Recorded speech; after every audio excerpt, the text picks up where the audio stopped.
would need.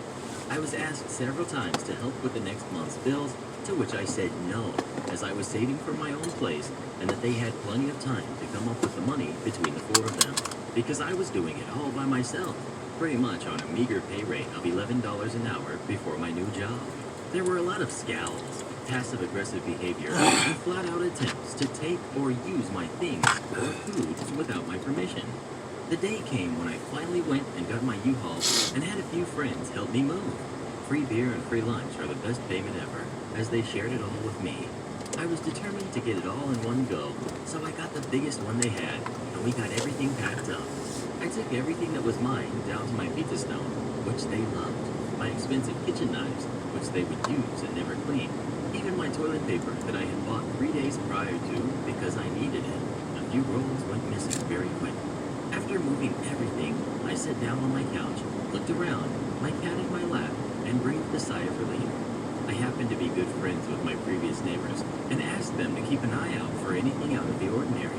4 days go by, and I come to find out that the gas, electric, and water have all been turned off, and they were asking to fill up some buckets to manually flush the toilets, bathe in, etc.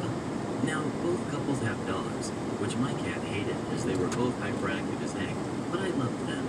So I decided that those dogs were in a dangerous situation as they had no water, no heat in the middle of winter, and probably no food, as I had bought the last bag about 2 weeks prior. I hate to see an animal hungry. So I called the local Humane Society and left an anonymous tip about the dogs and how I was worried about them.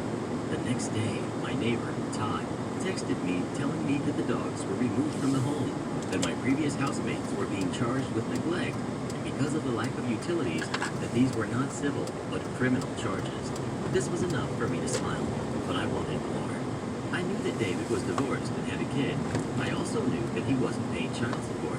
I then contacted the local courts and made them aware of the flagrant non-support and that maybe they could help the agency looking for him. I provided the address that we lived at, and the homeowner was the one who was being looked for. From there, it came to light that he was almost $25,000 behind, which is a felony in the state where I live. He's now living with someone on their couch as Tina left him. The house has been foreclosed on, and he has nothing to his name while facing multiple criminal charges. Moral of the story, don't take advantage of a friend who knows all your dirty secrets. Mother expects me to split my stimulus check with my entitled sibling. To preface, I just turned 19 years old and my sibling is 20.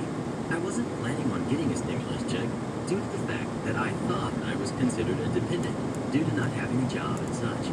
So I was just living my life, waiting for when I can get my GED and a job. 2 days ago, my mom was cooking herself dinner, and I walked into the kitchen to get myself something.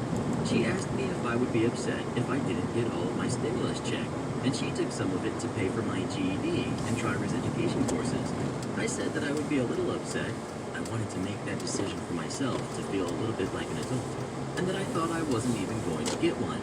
Next thing I know, she came back in from her car and angrily handed me my check and said that I better be responsible with it.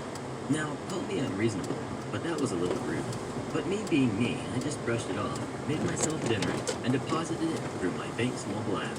Yay, I got money for important adult things, right? Wrong. It's been 2 days now, and my mother just told me in front of my entitled sibling and dad that I should split my check with my entitled sibling. Now, I like to think I'm a pretty generous person with a big heart,